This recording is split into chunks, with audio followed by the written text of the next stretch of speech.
ఇది బ్లాక్మెయిల్ చేసినట్టే. ఇప్పుడు పెట్టుబడి పెట్టే వ్యవస్థని పెట్టుబడి పెట్టనీయకుండా చేయడం కోసం బ్లాక్మెయిల్ ఇది. ఇప్పుడు ఇక్కడ స్పష్టంగా ఆ పదంలో రెండు అర్థాలు ఉన్నాయి.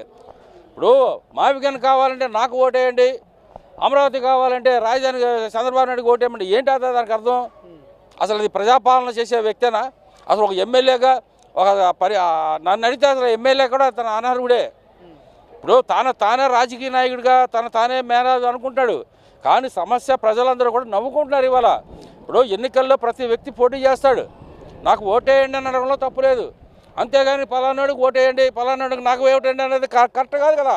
ఇది కూడా అంతే. రాజధాని నిర్మాణంలో జరుగుతుంది. నీ చేతనైతే రాజధాని నిర్మాణానికి సహకరించు. ప్రజలు రేపు 29లో ఎవరిని ఎన్నుకుంటారు ప్రజలు నిర్ణయిస్తారు. 100% తగ్గిద్దండి.